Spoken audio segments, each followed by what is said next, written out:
नमस्कार दोस्तों, मैं हूं जितेंद्र ठौर मलानी उर्फ टोनी। आप देख रहे हैं न्यूज़ टीवी। न्यूज़ टीवी में नया कॉन्सेप्ट है in association with our NGO women power and social awareness foundation. कोशिश तो यही रहती है कि हम वुमेन एम्पावरमेंट की तरफ ज़्यादा ध्यान दें, और कोशिश यही रहती है कि जितनी भी लेडीज़ हैं जो हमारे शो पे आना चाहती हैं, अपनी कहानी सुनाना चाहती है ताकि दूसरे लोगों को इंस्पिरेशन मिले, ऐसे ही शख्सियत आज हमारे साथ हैं Poonam Walia. Poonam, welcome to our show. This is thank you so much. TV नया सेगमेंट चालू किया हमने, tell us your life story. आप अपनी स्टोरी हमें बता सकती हैं। जी। तो पूनम वालिया से हम पूछेंगे उनके बचपन के बारे में, उनके स्कूल कॉलेज लाइफ, स्ट्रगल, शादी, लव अफेयर, जो आप बताना चाहें दिल खोल कर। श्योर। सबसे पहले इनफॉर्मल चैट। श्योर। सबसे पहले तो मैं आपका थैंक यू कहना चाहूँगी कि आपने मुझे इनवाइट किया और अपने बारे में बताना शुरू करूँ बचपन से। हाँ, मैं हूँ तो पंजाबी और मेरी जो परवरिश है वो हिमाचल में हुई है। बॉर्न पंजाबी हूँ और रूट्स भी पंजाबी हैं। बस पढ़ाई लिखाई जो भी है वो हिमाचल में मेरी हुई। देन स्कूलिंग नॉर्मल थी, बस थोड़ी सी टेढ़ी किस्म की थी, पढ़ने में ज़्यादा इंटरेस्ट नहीं था। अच्छा। स्कूलिंग में मेरा ऐसा था कि मैथ का पेपर होता था, लास्ट दिन मेरा एग्ज़ाम होता था, फॉर्मूलाज याद करती थी, ये भी आता है, ये भी आता है, ये भी आता है, कंप्लीट। ज़्यादा मार्क्स नहीं लेती थी, बट मेरा हमेशा ये रहा था कि मैं लॉजिक से, मतलब मुझे लॉजिक समझना ज़्यादा ज़रूरी लगता है कि मैं एज इट इज़ चीज़ें लिखूँ। वो नहीं मेरे से होता। मुझे लॉजिक अगर समझा दो तो वो मैं चीज़ लिख सकती हूँ। ऐसी स्कूलिंग रही है। ग्रेजुएशन किया है मैंने, वो भी हिमाचल से किया है, प्राइवेट किया है। देन बहुत सारी जॉब्स की हैं और लास्ट मेरा जॉब एनजीओ में था। और एनजीओ में? जी, एनजीओ में था। और लास्ट 3 साल से मैं एक्टिंग में हूँ। फर्स्ट ईयर जो था मेरा 2021, तब मैंने थिएटर किया। देन उसके बाद मैं एंटर हुई, मैंने कैमरा फेस करना शुरू किया। मैं आपको बीच में इंटरप्ट करना चाहता था, लेकिन कुछ लोग ने मुझे ट्रोलिंग किया कि टोनी यार आप है ना इंटरप्ट बहुत करते हो, आप कुछ ज़्यादा बोलते हो, सामने वाले को बोलने नहीं देते हो। तो मैं बड़ी मुश्किल से खुद को कंट्रोल कर पा रहा था। नहीं, आप पूछिए। आपने जब लॉजिक की बात की ना, तो मुझे ऐसे लग रहा कि आप मेरे दिल की बात करें, क्योंकि जिस चीज़ में लॉजिक नहीं होता मैं भी नहीं मानता हूँ। और अच्छा दोस्तों, मैं ये बता दूं कि ये क्वेश्चन एंड आंसर सेशन नहीं है, this is not an interview, here we are chatting. तो मुझे भी थोड़ा अलाउ कीजिए बात करने का, आप ट्रोल मत कीजिए, बुरा लगता है मुझे भी, छोटा सा आदमी हूँ यार। तो खैर, आप लॉजिक की बात करें तो आई ऑल्सो फील कि जब तक लॉजिक नहीं समझ में आएगा मैं कन्विंस नहीं होता हूँ। मैथमेटिक्स में मैं भी पुअर था, एक्टिंग फील्ड का शौक मुझे भी था। I was also an actor once upon a time. तो आप भी एक्टर, मैं भी एक्टर, ग्रेट। दोनों स्ट्रगलिंग एक्टर अभी तक।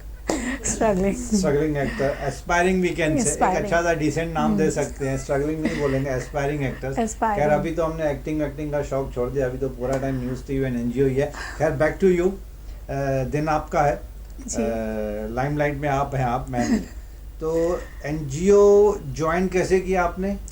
मेरा हमेशा से ख्वाहिश थी कि मुझे किसी के लिए कुछ करना है, कुछ अलग करना है। और बाई चांस मेरा जाना हुआ लखनऊ में, मेरी अपने किसी रिलेटिव के यहाँ पे, तो मैंने अपनी ख्वाहिश अपनी से जाहिर की। तो उन्होंने बताया कि ऐसे हमारे नोन में है, आप चाहो तो वहाँ इंटरव्यू दे सकते हो अगर कोई ओपनिंग है। मैं वहाँ गई और उन्होंने कहा कि हाँ ओपनिंग है, बट इसकी ज्वाइनिंग जो है वो 1 मंथ बाद होगी। मैंने इंटरव्यू दिया, जो भी है, अपनी जो भी फॉर्मेलिटीज़ थी वो कम्प्लीट की, वापस गई, वहाँ अपनी जॉब का जो है वो नोटिस डाला। देन 1 मंथ बाद मैंने लखनऊ में एनजीओ ज्वाइन कर दिया, जो लीगल एडवोकेसी करता है विमेंस के लिए, एलजीबीटी कम्युनिटी के लिए एडवोकेसी करता है। हाँ, और फीमेल्स के लिए भी वो। फिर आपने वहाँ पे एनजीओ में 3 साल बिताए? हाँ जी। और मेरा अच्छा एक्सपीरियंस था, बहुत कुछ सीखने को मिला। मतलब वहाँ पे अलग अलग डिपार्टमेंट्स थे। मैंने काफी बड़ा एनजीओ था? काफ़ी बड़ा एनजीओ था, जो झारखंड, यूपी और उत्तराखंड के लिए जो है काम कर रहा था। और 20 साल, आई थिंक अभी तो 23-24 साल पुराना एनजीओ हो चुका है, तब 20 साल उसे एनजीओ को हुए थे। तो अच्छा एक्सपीरियंस था, और मुझे लगता है हर एक्सपीरियंस कहीं ना कहीं आपको काम करता है। तो फिर एक्टिंग का शौक कैसे चढ़ा? एक्टिंग का शौक कैसे, ख्वाहिश तो बचपन से थी। बचपन से थी, बट अपनी ख्वाहिश कभी किसी को जाहिर नहीं की, दबा दी जाती है। नहीं, ऐसा नहीं। मेरी फैमिली हमेशा जो सपोर्टिव थी, कभी नहीं रोका कि लड़कियां ये नहीं करती, लड़के ये नहीं करते, आप नहीं कर सकते। अपने ही अंदर मतलब वो जो चीज़ें फीलिंग्स थी वो खुद ही दबाई कि शायद नहीं पॉसिबल, कौन सा रास्ता कहाँ जाता है कुछ नहीं मालूम था, और कोई कनेक्शन भी नहीं, आसपास कोई था ही नहीं जानने वाला कि इस लाइन से कोई दूर दूर तक किसी का नाता नहीं था, तो कभी लगा नहीं। तो ठीक है, जैसे लाइफ चल रही है चला रहे थे। फिर जब मैंने अपना जो लखनऊ वाला एनजीओ का जॉब छोड़ा, देन मैं वापस चंडीगढ़ आ गई, क्योंकि मैं चंडीगढ़ रह रही थी उससे पहले। लखनऊ वाला जॉब छोड़ा बिकॉज ऑफ एक्टिंग?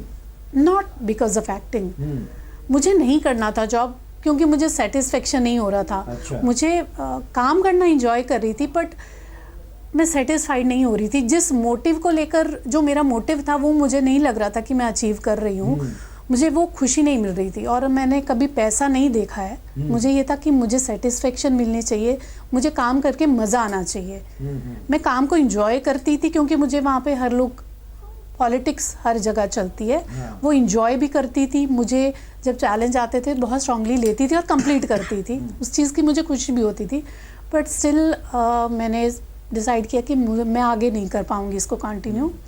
तब तक मेरे ख्याल में कुछ भी नहीं था कि मुझे एनजीओ में करना है या कहीं और करना है, बस मुझे वो जॉब नहीं करना है, मुझे कुछ और करना है।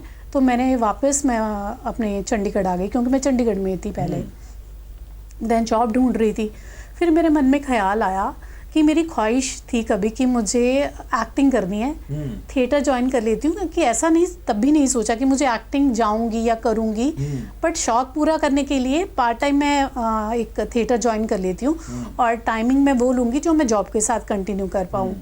मैंने मॉर्निंग का अपना क्लास लिया 7 to 9 वाला, कि मुझे 9 to जो भी आगे जॉब मिलेगी तो मैं कंटिन्यू कर सकती हूँ, तो अकॉर्डिंगली लिया।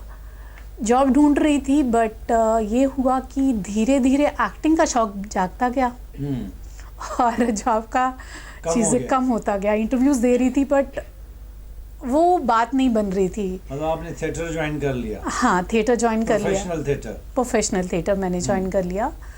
देन वो चीज़ें धीरे धीरे होती रही। फिर साथ में फिर मौका मिला मुझे काम करने का। मेरे साथ एक मेरा साथी था, वो भी मेरा भाई है, हराकी भाई है। वो मिला तो उसने 1-2 नंबर्स दिए मुझे कि अगर आपको एक्टिंग मतलब कहीं काम करना है तो। कितने साल आपने प्रोफेशनल थिएटर? ज़्यादा नहीं किया, आई थिंक 1 साल से भी कम। अच्छा, 9 या 10 महीने किया। बट 1 साल में initially you got the what we say opportunity to be on stage? Yes, even मैंने पहले बोलते हैं कि बैक साइड स्टेज में सीखो, बैक स्टेज में जाके काम मैंने करो। अपना जब मैंने थिएटर किया, फर्स्ट वीक अभी हुआ था, तो मैंने एक नुक्कड़ नाटक किया।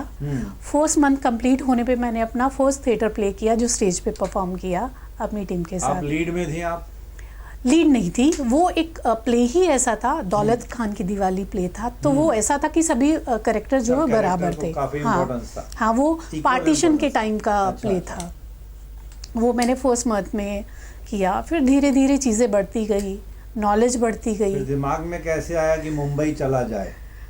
माया नगरी मुंबई कैसे चला जाए, वो इससे आया कि चंडीगढ़ में रह रही थी, बट वहाँ पे भी मैं रेंट दे के रह रही थी। तो मुझे लगा मैं चंडीगढ़ भी रेंट दे के रह रही हूँ, मैं मुंबई भी तो रेंट दे के रह सकती हूँ। मुंबई में ज़्यादा स्कोप है। हाँ, वहाँ मैं नदी में रह रही हूँ, वहाँ मैं आके समंदर में तैरूंगी। बस यही ख्वाहिश लेके जो है मैं वापस आ गई। और मेरे मुंबई कब आई आप, कौन से साल में? मैं आई आई थिंक फेब और मार्च 2022 में, 23 में। 23 में? हाँ, 23 में आई हूँ मैं। और फिर यहाँ पे अपना स्ट्रगल शुरू कर दिया। धीरे धीरे कुछ 1-2 दिन वाले कैरेक्टर रोल्स किए, जो मैंने पंजाब में भी किया था। मैंने फिर भी 1-1 दिन वाले कैरेक्टर रोल्स भी मिलना शुरू हो गए? वो मुझे पंजाब में मैं कर रही थी। वो मैंने सेल्फ ऑडिशंस दिए, उस पे जो है वो करेक्टर, जैसे 1-2 दिन के रोल्स होते हैं, वो पंजाबी सीरीज मैंने किया, क्राइम पेट्रोल किया, वो वहीं कर रही थी मैंने। वहीं मतलब चंडीगढ़ की? चंडीगढ़ में ही कर रही थी, क्योंकि तब कोविड का टाइम था, तो जो क्राइम पेट्रोल भी था ना, वो भी पंजाब में शूट होता था। तो वो कर रही थी, पंजाबी सीरियल होते ही शूट वहाँ पे चंडीगढ़ में ही, तो वो वहाँ पे कर रही थी। फिर एकदम से मेरे ख्याल में आया और मैंने अपने भाई को बोला, मैंने कहा चलेगा मुंबई? कहता चल पड़ेंगे। उसने तो ऐसे ही लिया कि ऐसे ही बोल रही है। फिर मैंने 1-2 बार उसे पूछा, वो सीरियसली नहीं ले रहा था कि चलना ही नहीं चलना है। ऐसा नहीं वो नहीं आता तो मैं नहीं आती, मेरा है कि अगर मुझे कहीं भी भेज दो मैं चली जाती हूँ, किसी का ऐसा नहीं वेट नहीं करूँगी। पर फिर भी मैंने लास्ट टाइम मैंने पूछा कि अगर एक बार इसको बोला है तो पूछ लेती हूँ, कहा चलना है तो चल, नहीं तो मैं चली जाऊँगी। तो उसने फिर कहा कि चलते हैं। फिर हमने डिसाइड किया और हम यहाँ एक्टिंग फील्ड में वो एक्टिंग है। आपके राखी ब्रदर, वो मेरे राखी ब्रदर हैं और काफ़ी छोटे हैं मेरे से। वो भी वहाँ काम कर रहे थे, छोटा मोटा जो भी है वो भी वहाँ कर रहे थे और वो भी यहाँ पे बहुत अच्छा काम कर रहे हैं।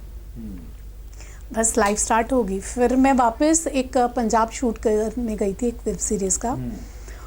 और फिर वहाँ मुझे पंजाब में ही एक कलर का शो शूट हो रहा था, जुनूनियत, वहाँ का ऑफ़र आया। मैंने ऑडिशन दिया, सेल्फ ऑडिशन दिया, वो क्लियर हो गया। मेरा मन नहीं था उस वक्त कि मुझे पंजाब में रह के करना है। मुझे लग रहा था कि मुंबई में अपॉर्चुनिटीज़ ज़्यादा हैं, बट स्टिल मैंने सोचा करने में कोई प्रॉब्लम नहीं है, अच्छा चैनल है, अच्छा प्रोडक्शन है, सब कुछ अच्छा है, ट्राई करती हूँ। फिर मेरा स्क्रिप्ट पे ऑडिशन हुआ, वो क्लियर हुआ। देन दिसंबर मंथ की बात है ये। और फिर चीज़ें चली, वो उन्होंने कहा कि आपका जो है वो सिलेक्शन हो गया है और ऐसे शूट शुरू होगा दिसंबर एंड में। ओके, मैंने कहा इतने दिन का टाइम दीजिए कि मैं वापस मुंबई जाके अपना कुछ चीज़ें जो है, क्योंकि अगर मुझे चंडीगढ़ में ही शूट करना है तो मुझे वापस यहाँ सेटअप करना पड़ेगा। देन थोड़ा सा डिले हुआ उस वक्त। तो फिर मैं 1-2 दिन के लिए मुंबई आई, अपना सारा सामान लिया और वापस जो है वो चंडीगढ़ गई। Now you are settled in Mumbai. Yes. How do now you find fully. Mumbai? Great. Great. Great. Great with regard to, in what sense? मुझे सब अच्छा लगता है। मुझे स्ट्रगल करना अभी अच्छा लगता है और स्ट्रगल मैं बोलती भी नहीं हूँ। मुझे नहीं लगता कि मैं स्ट्रगल कर रही हूँ, क्योंकि ये लाइन मैंने खुद चुनी है, अपनी खुशी से चुनी है। तो मुझे कोई भी चीज़ नहीं लगती कि मैं स्ट्रगल कर रही हूँ। मुझे मज़ा आ रहा है करने में। रोज नया सवेरा। रोज नया सवेरा, यू कैन से। रोज नया सवेरा। रोज नया सवेरा। पॉजिटिव एटीट्यूड पकड़ के चलती है। कई बार ऐसा होता है कि आपके अंदर जब काम नहीं मिल रहा है, कुछ टाइम हो जाता है, तो आपको लगता है कि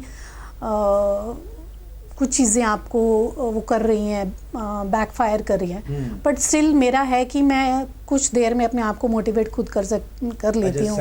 सेल्फ मोटिवेट करती हूँ। ऑडिशन देने के बाद सेल्फ मोटिवेट भी सेल्फ मोटिवेशन चलता है। अच्छा, ये सॉरी टू आस्क यू, मतलब you are acting is the full time job? Yes, full time. Apart from acting you don't do anything else? Nothing. Okay, तो मतलब आपने फुल डेडिकेट कर लिया है। अभी आपने मन में सोच लिया कि जॉब नहीं करना, कुछ भी नहीं करना, जीना यहाँ, मरना यहाँ, इसके सिवा और कहीं नहीं जाना है। अभी कहाँ जाएगी फिल्म इंडस्ट्री? एक ना एक दिन तो ब्रेक अच्छी खासी मिल ही जाएगी। मिलेगी, जरूर मिलेगी। छोटी छोटी मिल रही है, एक बड़ी ब्रेक मिल जाएगी इंशाल्लाह जरूर। एक बार कोई अच्छी सी ब्रेक मिल जाए तो फिर there is no look back, जो बोलते हैं, पीछे मुड़ के देखने का मौका नहीं मिलता है। Yes yes, definitely. अच्छा, coming to your personal life, आपकी शादी? Single, not ever ready to mingle. Single? Not ever ready to mingle. I mean, never married. Audience में जो बेचारे आस लगा के बैठे होंगे, आपने तो एक ही झटके में खत्म कर दिया उन सबको। बस दिल टूटते रहे। हाँ। अच्छा, आपने शादी की नहीं? जी नहीं, कभी नहीं की और कोई इरादे नहीं है। अच्छा, इरादा भी नहीं है? बिल्कुल नहीं। और मर गए बेचारे। अच्छा, लेकिन आप बहुत ही स्टर्नली बोल रही हैं कि शादी का इरादा ही नहीं है। बिल्कुल नहीं। इस पे थोड़ा एलॉबरेट, थोड़ा खुलासा कर सकती हैं, क्यों शादी से इतनी नफरत क्यों? कहीं दिल टूटा, ऐसा कुछ है? हाँ, दिल टूटा। बताना चाहें तो बताइए, नहीं बताना चाहें तो मत बताइए। देखिए है कि कभी मत बोलना, एडिट कर दो। नहीं, कभी नहीं बोलूंगी। जो चीजें हैं वह वही बोलूंगी जो मैं बता सकती हूँ। हाँ, और वही, और सब कुछ बता सकती हूँ, ऐसा कुछ नहीं छुपाने वाला। मैं फ्री हूँ, 4 घंटे फ्री हूँ। अभी कुछ एक वक्त ऐसा था कि शादी करनी है तो उसी से करनी है, वरना किसी से नहीं करनी है। अच्छा, मतलब कोई था? हाँ, कोई था। और अब ये इरादे हैं कि ना वो चाहिए ना कोई और चाहिए। अच्छा, अब वो भी नहीं चाहिए। अब वो भी नहीं चाहिए। तो दिल टूटा? हाँ, दिल टूटा भी नहीं, म्यूचुअली अलग हुए। अच्छा, मतलब दिल टूटने का स्कोप ही नहीं था। गम दुख है, रिग्रेट नहीं है। म्यूचुअली हम सेपरेट हुए। कंपैटिबिलिटी मैच नहीं हो रही, सब कुछ मैच था, सब कुछ मैच था। हाँ। फिर क्या बस मैच नहीं हुआ? फैमिलीज का। हाँ। अच्छा। लाइक जहाँ लगा हमारा दोनों का ऐसा था कि अगर शादी करेंगे तो दोनों फैमिली की मर्जी से करेंगे, अदरवाइज नहीं करेंगे।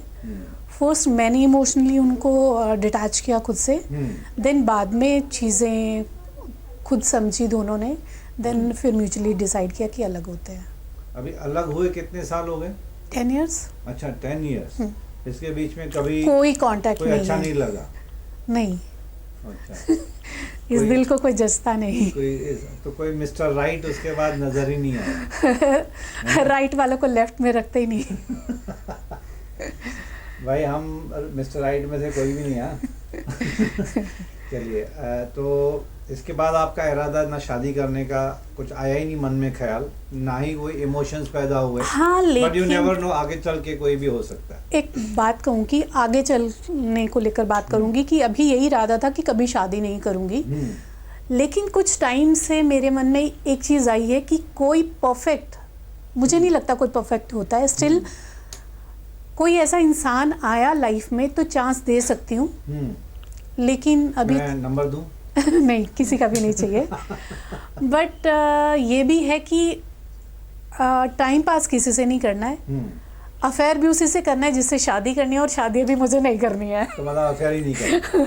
हाँ, घुमा फिरा के बात है कि शादी भी नहीं करनी है। तो मैं वो टॉपिक छेड़ू ही नहीं। मतलब एक स्कोप आया कि शायद कोई ऐसा आए, बट अभी फुली रेडी नहीं हूँ शादी के लिए, बट किसी को लाइफ में लाने के लिए भी रेडी नहीं हूँ।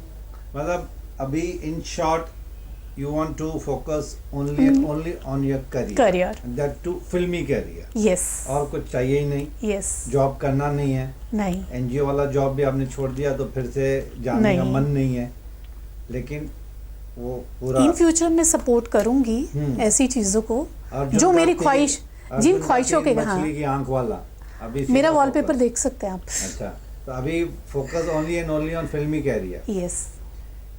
How do you rate yourself as an actor? मैं ये नहीं कहूँगी कि मैं बहुत अच्छी एक्टर हूँ, बहुत कुछ सीखना बाकी है, बहुत कुछ करना बाकी है।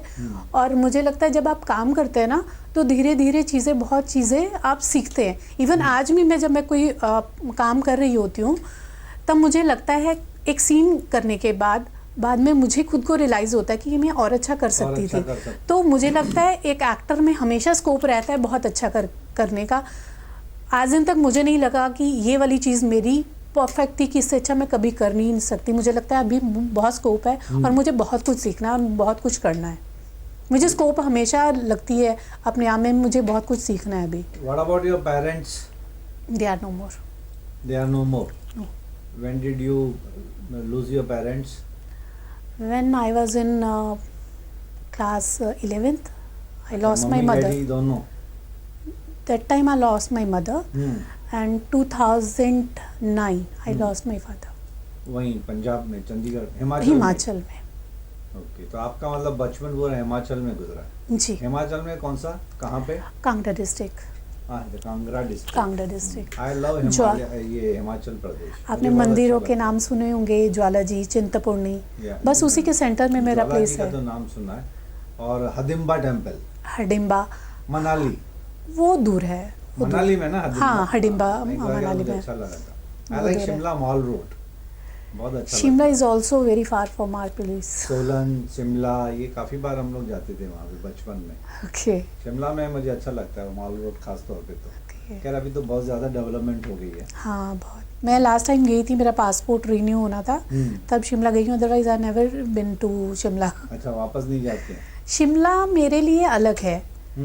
मतलब मेरा कांगड़ा डिस्ट्रिक्ट है, वो अलग डिस्ट्रिक्ट पड़ता है। और इवन हमें शिमला जाने के लिए चंडीगढ़ से ही होके जाना पड़ता है, मतलब पंजाब क्रॉस करके ही जाना पड़ता है शिमला के लिए। एनीथिंग यू रिग्रेट कि ये लाइफ में ऐसा नहीं होना चाहिए था या ये करना चाहिए था? Any regret? मुझे लाइफ में कभी रिग्रेट नहीं होता है। दुख होता है चीज़ों को करने का, लेकिन रिग्रेट कभी नहीं होता है। बस एक चीज़ का रिग्रेट है, मेरे पापा की डेथ। अच्छा, क्योंकि वो मेरा डिसीजन था जब वो डेथ बेड पे थे कि उनका जो मास्क है, ऑक्सीजन मास्क, वो मुझे हटाना था, क्योंकि डॉक्टरों ने डिक्लेयर कर दिया था वो नहीं है, बट स्टिल वेंटिलेटर पे रखा जा सकता था। तो वो मुझे डिसाइड करना उस चीज़ का, वो रिग्रेट है, लेकिन कहीं ना कहीं वो डिसाइड मैंने ये सोच के किया कि वो उनके लिए बहुत पेन है। वो वेंटिलेटर पे थे, तो बस उस चीज़ का रिग्रेट, शायद अभी रिग्रेट भी नहीं है, क्योंकि वो शायद उनके लिए अच्छा था। Medical decision. हाँ, क्योंकि वो उनके लिए अच्छा था, वो पेन में थे। वो पेन में थे इस वक्त। मेडिकल एडवाइस तो यही बोलती है कि अननेसेसरली प्रोलॉन्ग ना करें तो अच्छा है, बिकॉज हम तो नहीं चाहते हैं नियर एंड डियर वंस को जाने के लिए, कोई मेंटली रेडी नहीं होता, बट हमको सोचना पड़ता है उनकी भी जी, कि कितनी पेन्स में, कितनी सफरिंग में। जी। And you are coming to the point कि लाइफ में अभी आपको एक अच्छा एक्टर बनना है, मकाम हासिल करना है, फिल्म इंडस्ट्री में एक जगह बनानी है। बीच में अभी जाने अनजाने में आपने शायद बोला ऑफ द कैमरा कि आप डायरेक्शन डायरेक्टर, डायरेक्शन फील्ड में भी आपको जाना है। यस, डायरेक्शन में जाना है। कैसे दिमाग में एक नई फितूर पैदा हो गया डायरेक्टर का? डायरेक्शन का ऐसे है कि जब भी मैं किसी सेट पे जाती हूँ ना, खासकर टीवी शो पे, कहते टीवी शो पे ना कोई लॉजिक नहीं होता है। मुझे टीवी शो नहीं करना है, मुझे फिल्म करनी है। तो जब वो कोई का जमाना है, वेब सीरीज बोल सकते हैं आप, मूवीज बोल सकते हैं, क्योंकि वहाँ पे प्लान चीज होती है। टीवी में लॉजिक नहीं होता है, प्लानिंग कम होती है। तो जब और बहुत ज्यादा हेक्टिक होता है, मैंने सुना है टीवी सीरियल हेक्टिक का मुझे बैक टू बैक एपिसोड्स बनाना पड़ते हैं, बट मुझे बोलते हैं कि ये बैंक ऑफ एपिसोड्स। हाँ, बट मुझे प्रेशर से कोई लेना देना नहीं है, मैं ले लेती हूँ प्रेशर, वैसा नहीं है। बट जब वो टीम काम करती है तो मुझे लगता है कि ये चीज़ ऐसे हो सकती थी, ऐसे, मतलब मेरा डायरेक्शन मुझे नहीं मालूम अभी भी कि प्रॉपर डायरेक्शन कैसे होती है, बट मेरा वो दिमाग चलता है, वो लॉजिक भी चलते हैं कि अगर 1 मिनट यहाँ पे थी, मुझे कंटिन्यूटी 1 घंटे बाद शूट करनी है, तो मुझे ये यही चाहिए।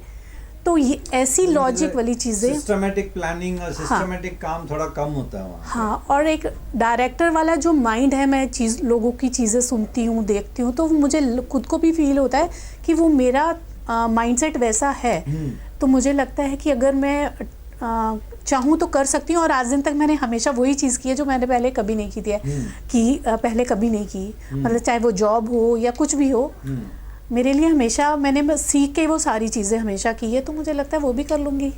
हाँ, राइटिंग थोड़ी बहुत करती हूँ, तो वो मूड पे है मेरे राइटिंग का, तो राइटिंग का भी रहे। मेरी तरफ से, पूरी न्यूज़ टीवी की तरफ से, हमारे एनजीओ की तरफ से 150 मेंबर्स हैं हमारे एनजीओ में, सब लेडीज़ पढ़ी लिखी, एजुकेटेड, डिसेंट फैमिली से, उन सब की तरफ से मैं आपको बेस्ट विशेस देता हूँ कि थैंक यू सो मच। भगवान करे आपकी ये ख्वाहिश भी पूरी हो कि आप एक दिन, एक्टर तो अच्छी हैं ही आप, एक दिन अच्छे डायरेक्टर भी बन जाएं।